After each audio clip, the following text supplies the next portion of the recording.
Hello, I'm Shelley Rothus, and I'm a different kind of victim. Okay, today's topic is going to be a pause based upon what I've learned based upon this experience. So, in the mental health field, we had taken classes based upon domestic violence, sexual assault, sexual abuse, based upon victims and also the abusers. So, what I've been going over in the past actually applies even to the situation now that I'm going through. So, how does it apply? Like I had stated, there's the onlookers, followers, cult clan members, cult clan leader assistant, and the cult clan leader. So, in every case, the cult clan leader, that can be just the abuser. So, there's the people that are below it. So, one thing I had always put out there is that being the bigger person is hard because what? They can end up becoming the victim. So, being the bigger person requires somebody to have personal integrity.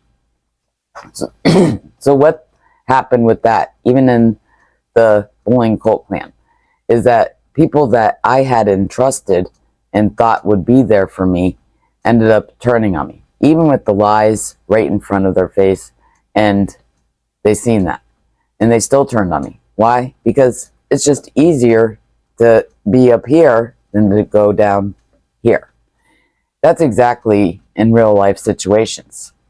So a rumor was spread about me based upon somebody who had gotten angry at me over something because it was selfish wants that they wanted. They wanted drugs, so they did what they could, even if it meant harming me. So that's exactly what happened, and they started rumors. So the people that were saying they were there for me and would be by my side, no, because there's more people against me. And that usually happens in most situations with a victim. And I never believed it. I was like, you mean people will turn on the victim even with, evidence and whatnot, or just being their friend and knowing that they're an honest person? Absolutely. Anything that makes somebody else's life easier, because many people are very selfish and they don't consider others' feelings as to what they're doing. They want to make things as easy as possible. Like I've also stated many times, it's easier to be an asshole. It's very easy. So everyone would think that just the abuser is the asshole, when it's actually anybody that follows along with that abuser, cult clan leader. They're also doing abusive actions or behaviors just by being an onlooker, a follower, cult clan member, cult clan leader assistant, anybody going along that enables, encourages that abuse or engages in it. And many people actually do. And of course, they don't want to admit it. Like I had stated, that there's many hypocrites that will say, oh, I hate abuse, and say, oh man, that poor victim. You know what? Well, it's many times that it's those people that cause even more problems. So with my situation, I'd like to say is that, the incident itself was nothing. It was nothing compared to the responses that I had received after the incident. Even many people have, heard that, report it, do this, do that. But you know what? Even in the mental health field, I learned that it's extremely hard based upon the backlash that victims get when they do report it. I never knew that myself. Like I stated, this is the first time I've done it. But you know what? Let's just say I actually regret it. It's like many people actually shamed me because I didn't report the first 2 times that I had gotten raped. And many people are like, well, that means that they're going to do it again and get away with it. And you could have stopped that. Well, you know what? These same people that say that they were going to be there for me, and if it happened to them, I would have been there for them. And I've never turned my back on somebody that came to me for help based on something like this. So I never understood. Just like, you can't really ask a victim why their abuser does what they do. That's not something that they would know. Just like I have no idea how somebody could turn on somebody that entrusted them and thought they would have their back, and they would do the same for them. So what did I learn from this? What did I learn? I've been talking to somebody, and that's another point. I wanted to say how it related to the bullying incident, the recent one. As I stated, is that I had supporters during the time that I was trying to escape, and the people that I had known longer or even in real life were nowhere near as to being supportive emotionally. It was actually complete strangers that I had just met from a DV group that were the most supportive of me as through what I was going through emotionally, and that got me through it as for that. And a victim, that's one thing they mainly need, is emotional support. And that's what gets them through what actually happened to them. So, now what was similar with that? Same as this incident. So, all those people that I knew in real life that most people think would be there for you, they went, or, they were like, they didn't really want to, be there for me emotionally and be supportive.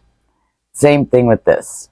All the people that I had known longer or even thought would always be there for me, completely gone. And same with this situation. The two people that I wasn't very close to, but I knew, were actually the ones that have stuck so far. That means, you wouldn't believe it, because I actually kept a tight circle. And my next story that I'm writing is based upon the recent storytelling as for the blindfolds. Let's just say I only had 2 tiny holes that were poked into the blindfolds that I didn't really see everything. Believe me, everything I was seeing so far was extremely scary. Being out in the world and seeing what people actually do and how they act. And really seeing it every day was like, wow. And that's where I brought up what I learned from Ken and understanding his ways as to thinking about trusting people. And I can actually really understand it. It's just amazing to me how many people abandoned me during this incident. And even many, I can't even think of one that actually gave an actual good reason as for doing it. Some of them, they were nice to me the day before, like nothing was going on. And then all of a sudden they would say, well, I can't be your friend anymore. It's like, whoa. So I was actually on the phone with the one person that I didn't know as well that's been very supportive of me. And I told her when it was happening, and I even read it to her what this person was saying. She's like, oh my goodness. Especially after what you've just been through, they're just dropping you like that. She was like, she even told me, one thing that I've been learning from her is, I still took in people that didn't deserve to have me in their life. And I also learned from this incident, which was, many people say that you will learn something from it. Not every single incident of trauma or bad things that happen you'll learn something from. And I honestly didn't think I would learn something from this incident, but I actually did. So I learned based upon, people that I really need to keep a closer eye on all the, things that people do, and at least my expectations. I did change in that way as to my expectations of people and what I expect from them.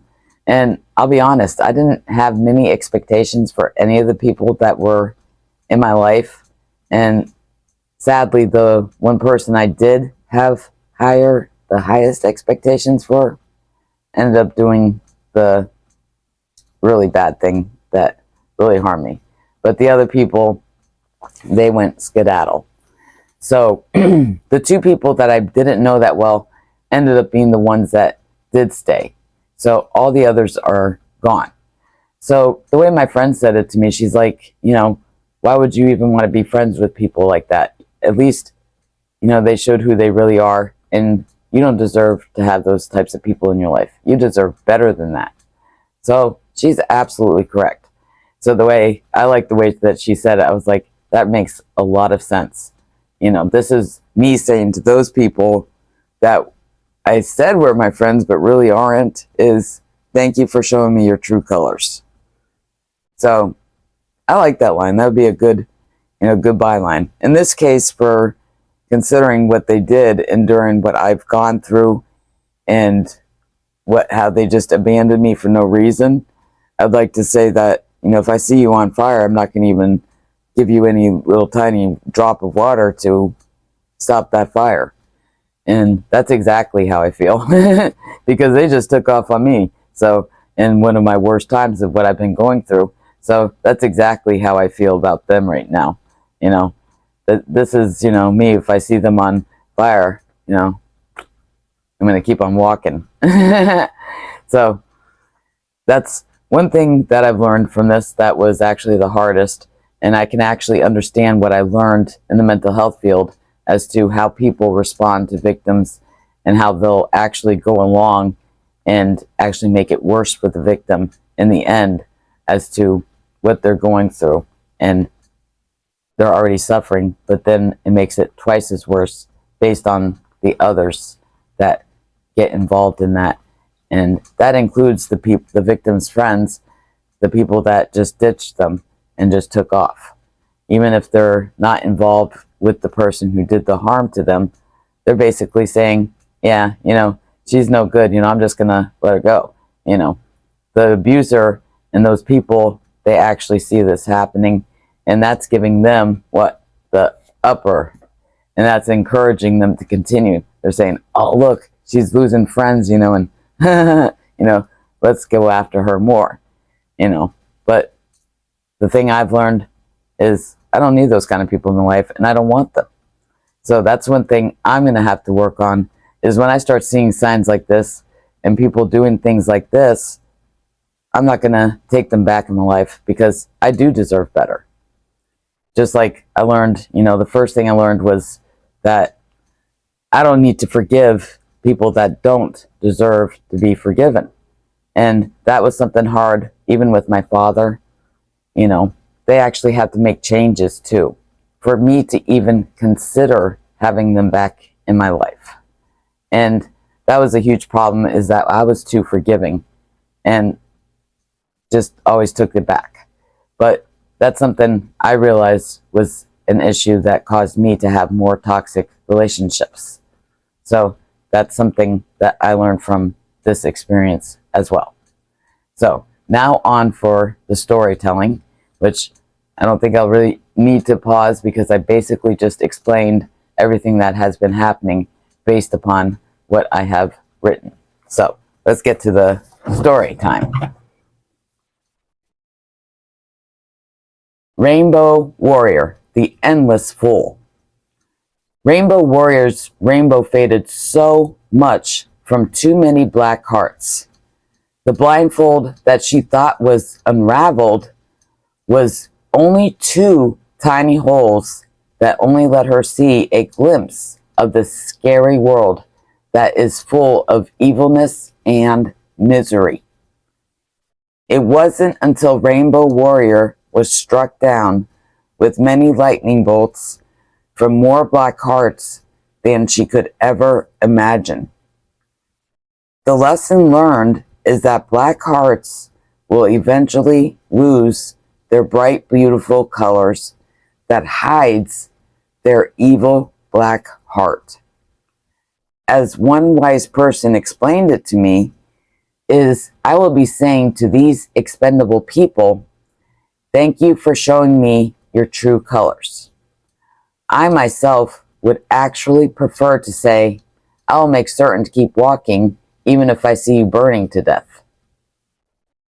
I have learned that even though I may experience grievance from a relationship, it doesn't deem that person to be worthy to remain in my life or to even have the chance to be in my life ever again.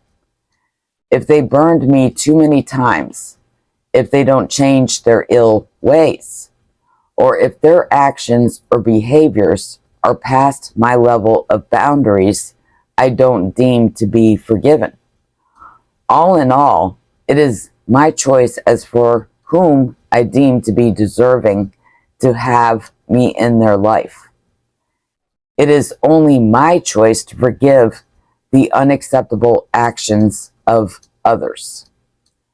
Many people have judged me based upon who I choose to have in my life. Many will say that I need to forgive those who have deceived me, but I don't need to do anything that doesn't benefit me in any way. I have forgiven too many times and only got a couple apologies for the unacceptable behaviors or actions done to me by others. So I am not going to put effort into something that is no longer worthy of my effort. Rainbow Warrior's blindfold may not be completely off yet, but with every new experience, I am going to get that blindfold off so that my heart can finally get the chance to not continue being harmed by all those black hearts that this world full of misery is corroded with. So I'm going to stick to what my friend said. At least, even though I went through a traumatic experience, at least I'm weeding out the people that aren't worthy to be in my life. And this time, I'm going to stick to my guns and not deem them to be worthy in my life, especially based upon what a couple of my friends, the two that did stick around, said. Why? You should never let those people back in your life when they just ditched you during a time like this.